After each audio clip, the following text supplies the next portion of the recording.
Morning students. आज हम class third की हिंदी रिमझिम की बुक से पार्ट 7 पढ़ेंगे। आप सभी अपनी हिंदी रिमझिम की बुक्स निकाल लीजिए। पेज नंबर 54 पार्ट 7 टिप टिप्पा। एक थी बुढ़िया, उसका एक पोता था। पोता रोज रात को सोने से पहले दादी की कहानी सुनता था। दादी रोज उसे तरह तरह की कहानियां सुनाती। एक दिन मूसलाधार बारिश हुई। ऐसी बारिश पहले कभी नहीं हुई थी। सारा गांव बारिश से परेशान था। बुढ़िया की झोपड़ी में पानी जगह जगह से टपक रहा था। Tip tip tip tip. इस बात से बेखबर पोता दादी की गोद में लेटा कहानी सुनने के लिए मचल रहा था। बुढ़िया खिंच कर बोली, अरे बचवा, का कहानी सुनाइए, ये टिप टिप्पा से जान बचे तब ना। पोता उठकर बैठ गया। उसने पूछा, दादी ये टिप टिप्पा कौन है?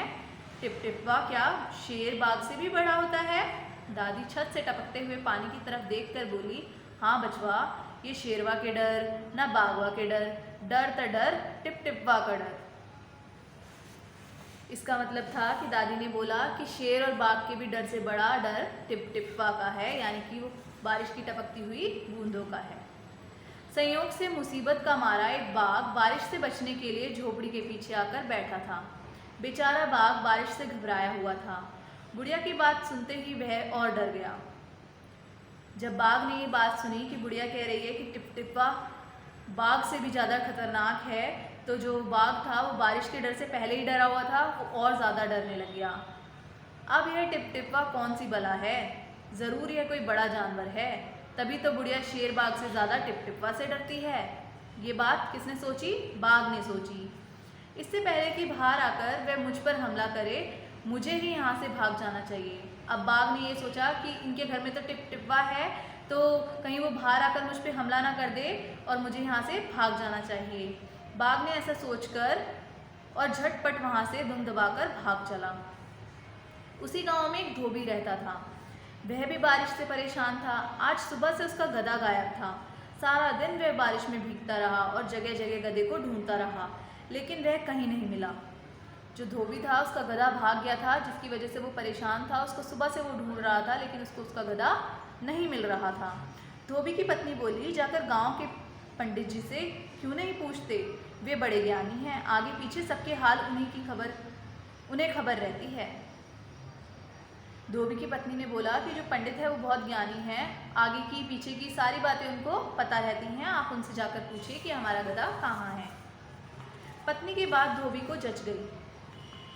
अपना मोटा लठ उठाकर वह पंडित जी के घर की तरफ चल पड़ा। उसने देखा कि पंडित जी के घर में जमा बारिश का पानी उलीच उलीच कर फेंक रहे थे। पंडित जी क्या कर रहे थे? अपने घर से जो पानी उनके घर में जमा हो गया था वो बाहर निकाल रहे थे। धोबी ने बेसब्री से पूछा, महाराज मेरा गधा सुबह से नहीं मिल रहा है, जरा पोथी बाँच कर बताइए तो वह कहाँ है। सुबह से पानी उचेलते उचेलते पंडित जी थक गए थे। धोबी की बात सुनी तो झंझला पड़े और बोले, पंडित जी पानी निकाल निकाल के इतना थक चुके थे कि अब उनको गुस्सा आ गया। जैसे धोबी ने बोला कि मेरा गधा बता दो कहाँ है, तो वो एकदम झंझला के बोले, मेरी पोथी में तेरे गधे का पता ठिकाना लिखा है क्या, जो आ गया पूछने? अरे जाकर ढूंढ उसे किसी गड़ई पोखर में। और पंडित जी लगे फिर से पानी उचेलने। अब पंडित जी फिर से पानी निकालने लगे। ये बात बोलकर धोबी वहाँ से चल दिया। चलते चलते वह एक तालाब के पास पहुँचा। तालाब के किनारे ऊंची ऊंची घास उग रही थी। धोबी घास में गधे को ढूंढने लगा। किस्मत का मारा बेचारा बाघ टिप टिप्पा के डर से वहीं घास में छिपा बैठा था। धोबी को लगा कि बाघ ही उसका गधा है। धोबी ने देखा नहीं कि वो कौन है, बल्कि उसको गधा समझकर अपने साथ ले लिया। उसने आव देखा ना ताव और लगा बाघ को मोटा लठ बरसाने। बेचारा बाघ इस अचानक हमले से एकदम घबरा गया। बाघ ने मन ही मन सोचा, लगता है यही टिप टिप्पा है, आखिर इसने मुझे ढूंढ ही लिया। अब अपनी जान बचानी है तो यह जो कहे चुपचाप करते जाओ। आज तूने बहुत परेशान किया है, मार मार कर मैं तेरा कचूमर निकाल दूंगा। ऐसा कहकर धोबी ने बाघ का कान पकड़ा और उसे खींचने लगा। घर की तरफ चल दिया। बाघ बिना छू चपाड़ किए भीगी बिल्ली बना धोबी के पीछे पीछे चल दिया। जैसे धोबी उसको खींच के ले जाके अपने साथ ले जा रहा था, इसी तरीके से बाघ भी उसके साथ आराम से जा रहा था, क्योंकि बाघ को बहुत डर लग रहा था। वो भीगी बिल्ली बन चुका था। घर पहुंचकर धोबी ने बाघ को खूंटे से बांध दिया और सो गया। सुबह जब गांव वालों ने धोबी के घर के बाहर खूंटे से एक बाघ को बंधे देखा तो उनकी आंखें खुली की खुली रह गई।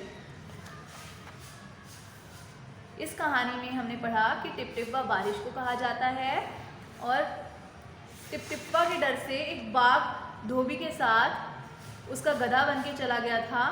धोबी को भी नहीं पता था कि वो गधा नहीं है। सुबह जब सारे गांव वालों ने देखा तो सब घबरा गए थे। आई होप आपको ये कहानी पसंद आई होगी।